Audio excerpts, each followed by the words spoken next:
बद्रीसह देवाभिवन्दिताय नमः। ॐ कृष्णासपथसन्धात्रे नमः। ॐ कुन्तीस्तुतिरताय नमः। ॐ दमिने नमः। ॐ नारदादिमुनिस्तुत्याय नमः। ॐ नित्यकर्मपरायणाय नमः। ॐ दर्शिताव्यक्तरूपाय नमः। ॐ वीणानादप्रमोदिताय नमः। ॐ षट्कोटितीर्थचर्यावते नमः। ॐ देवतीर्थकृताश्रयाय नमः। ॐ बिल्वामलजलस्नाजिने नमः। ॐ सरस्वत्यम्बुसेविताय नमः।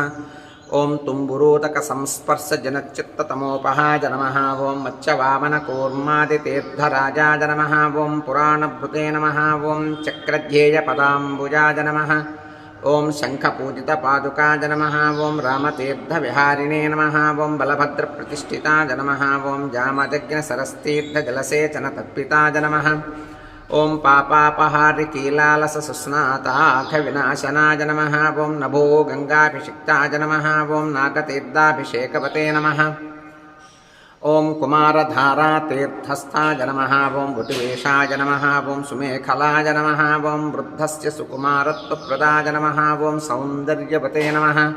ॐ सुखिने नमः। ॐ प्रियंवदाय नमः। ॐ महाकुक्षये नमः।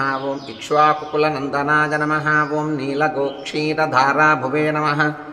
ॐ वराहाचलनायकाय नमः। ॐ भरद्वाजप्रतिष्ठावते नमः। ॐ बृहस्पतिविभाविताय नमः। ॐ अञ्जनाकृतपूजावते नमः। ॐ आञ्जनेयकरार्चिताय नमः। ॐ अञ्जनाद्रिनिवासाय नमः। ॐ मुञ्जकेशाय नमः। ॐ पुरन्दराय नमः। ॐ किन्नरद्वन्द्वसम्बन्धिबन्धमोक्षप्रदायकाय नमः। ॐ वैखानसमखारम्भाय नमः। ॐ वृषज्ञेयाय नमः। ॐ वृषाचलाय नमः। ॐ वृषकाय प्रभेत्रे नमः। ॐ क्रीडनाचारसम्भ्रमाय नमः। ॐ सौवच्चलेयविन्यस्तराज्याय नमः। ॐ नारायणप्रियाय नमः। ॐ दुर्मेधोभञ्जकाय नमः। ॐ प्राज्ञाय नमः। ॐ ब्रह्मोत्सवमहोत्सुकाय नमः। ॐ भद्रासुरशिरश्छेत्रे नमः। ॐ भद्रक्षेत्रिणे नमः। ॐ सुभद्रवते नमः। ॐ मृगयाक्षीणसन्नाहाय नमः। ॐ शङ्खराजन्यतुष्टिदाय नमः।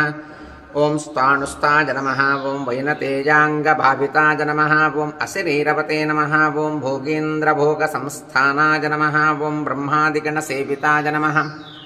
ॐ सहस्राट्कच्छटाभास्तद्विमानस्थिताय नमः। ॐ गुणिने नमः। ॐ विश्वक्सेनकृतस्तोत्राय नमः। ॐ सनन्दनपरिवृताय नमः। ॐ जाह्नव्यादिनदीसेव्याय नमः। ॐ सुरेशाद्यभिवन्दिताय नमः। ॐ सुरङ्गनानृत्यपराय नमः। ॐ गन्धर्वोद्गानप्रियाय नमः। ॐ राकेन्दुसङ्काशनखाय नमः। ॐ कोमलाङ्घ्रिसरो